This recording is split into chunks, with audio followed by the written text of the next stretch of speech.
State bank of ഇന്ത്യയുടെ platinum jubilee ASHA scholarship 2025 പ്രോഗ്രാമിലേക്ക് അപേക്ഷകൾ ക്ഷണിച്ചു. ഇന്ത്യയിലൊട്ടാകെ 23,230 വിദ്യാർത്ഥികൾക്ക് പ്രോഗ്രാമിന്റെ പ്രയോജനം ലഭിക്കും.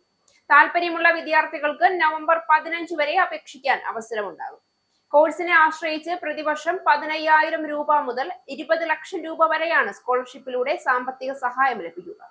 പഠനം പൂർത്തിയാകുന്നതുവരെ സഹായം ലഭിക്കും. ട്യൂഷൻ ഫീസും മറ്റ് വിദ്യാഭ്യാസ ചെലവുകളും ഉൾപ്പെടെ സമഗ്രമായ സാമ്പത്തിക സഹായമാണ് ഈ പദ്ധതിയിലൂടെ ലഭിക്കുക. ആർക്കൊക്കെ ഈ സ്കോളർഷിപ്പിന് അപേക്ഷിക്കാമെന്നറിയട്ടെ. 9ാം ക്ലാസ് മുതൽ ബിരുദാനന്തര ബിരുദം വരെയുള്ള ഇന്ത്യൻ വിദ്യാർത്ഥികൾക്ക് ഈ സ്കോളർഷിപ്പിനായി അപേക്ഷിക്കാം. IIT-കൾ, AIM-കൾ, മെഡിക്കൽ പ്രൊഫഷണൽ സ്ഥാപനങ്ങളിൽ പഠിക്കുന്നവർക്കും അപേക്ഷിക്കാം. കൂടാതെ വിദേശത്ത് പഠിക്കാൻ ആഗ്രഹിക്കുന്ന വിദ്യാർത്ഥികൾക്കും അപേക്ഷിക്കാവുന്നതാണ്.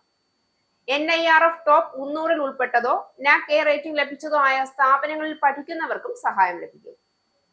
വിദ്യാർത്ഥികൾ മുൻ അധ്യയന വർഷത്തിൽ കുറഞ്ഞത് 75% മാർക്ക് അല്ലെങ്കിൽ 7.0 CGPA നേടിയിരിക്കണം. കുടുംബ വാർഷിക വരുമാനം സ്കൂൾ വിദ്യാർത്ഥികൾക്ക് 3 ലക്ഷം രൂപയിലും കോളേജ് PG വിദ്യാർത്ഥികൾക്ക് 6 ലക്ഷം രൂപയിലും കവിയരുത്.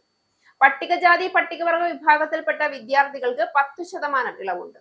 മുൻ അധ്യയന വർഷത്തിൽ കുറഞ്ഞത് 67.5% മാർക്ക് അല്ലെങ്കിൽ 6.30 CGPA നേടിയിരിക്കണം. പെൺകുട്ടികൾക്ക് 50% സീറ്റുകൾ സംവരണം. SC/ST വിഭാഗക്കാർക്ക് 25% സീറ്റുകൾ സംവരണം എന്നിവയാണ് യോഗ്യതാ മാനദണ്ഡങ്ങൾ.